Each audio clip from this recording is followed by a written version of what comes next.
What it is, guys, it's your day. We're back again with another review, so let's just get straight into it. This one is for Genetic Disaster, which is a co-op action game based around absurd guns, crazy characters, and instant fun, with procedurally generated levels for endless hours of accidental friendly fire in multiplayer. The developer is Team 8 Studio, based in Lyon, France, and it is only available for PC, and the price is €15 or $15.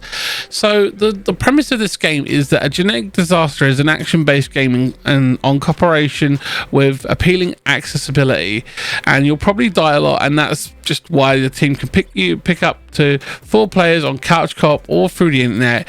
Pick a character that from the cute tiny kitten to the walking fish and face off the challenge of 12 consecutive levels. Each one is procedurally generated just like the weapons and the enemies that it comes up against, offering billions of possibilities with no game looking like another. So basically you can play through this and never see the same level twice. For those who don't get it, it is just a lot of fun. It is chaos, mayhem, carnage, and antics. And if you're playing this with multiple people, it gets crazy, and it gets crazy fast, because I played it with my little boy and it gets bonkers. And it's a really good game. I feel like they've done a really good job of it, and I think that this game would do great on console. I feel like if it was ported over to the Switch or the PlayStation or the Xbox, it would do very, very well. So you've got loads of different genetic mutations that you can collect, and the game has a really cool feature of adapting according to the number of players in the game. So obviously the difficulty will scale based on the amount of players you have, increasing the amount of enemies and so on and so forth. It has online and couch co-op, as I said before, and it's couch co-op, and it also has a PvP mode. It also has more than 50 mutations to upgrade your team and heroes, 3 difficulty modes. Backgrounds and characters are all hand painted, which is really, really nice. The versus arena is to challenge your mates, with more than 75 powerful and crazy weapons, 4 unique characters with special abilities, and you can upgrade your hero over the levels. And the controls are especially designed for a keyboard and mouse and gamepad, so it does add full accessibility.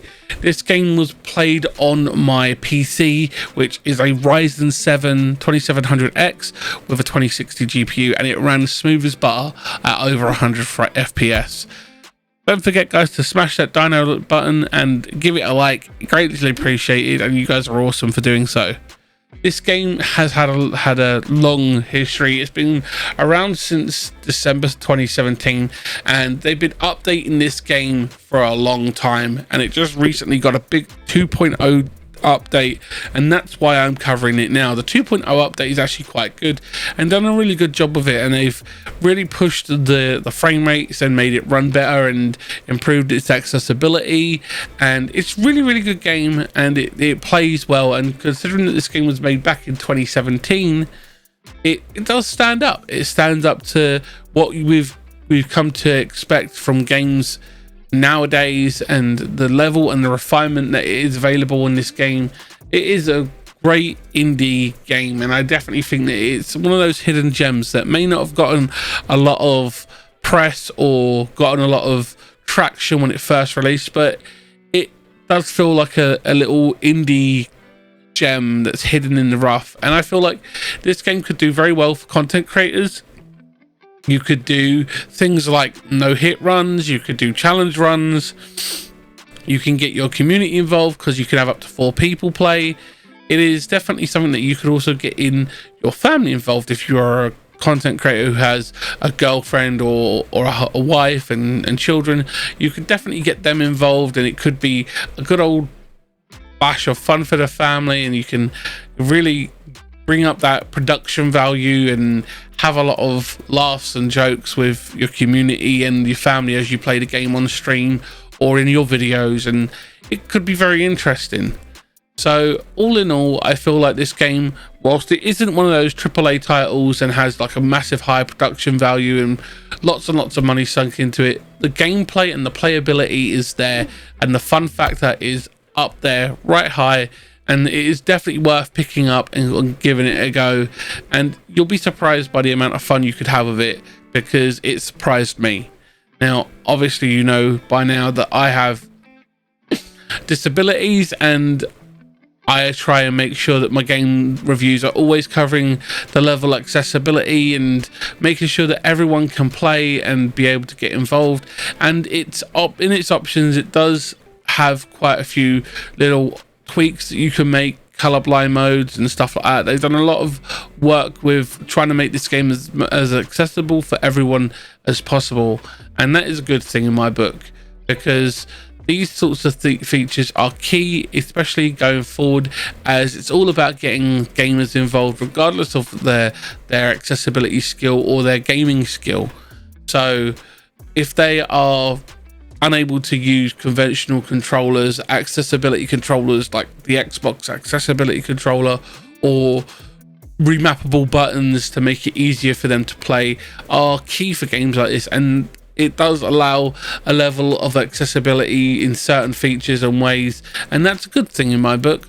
So kudos to the devs for that, and I do think that is a good feature that they've made sure to be aware of that.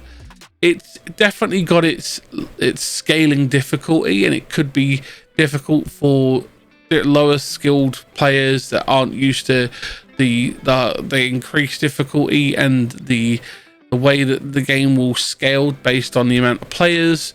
So bear that in mind when you play with younger players or less able players. It may be a little bit frustrating for them, but overall I definitely think this game has a lot of fun factor, and it's very enjoyable, and I feel like it could offer a unique perspective for different gamers and different kind of content creators, and it definitely does feel like a fun for the whole family kind of game. So all in all, 2 thumbs up on the fun factor from me. I feel like it has a lot to offer, and would I recommend it to people? Heck yes.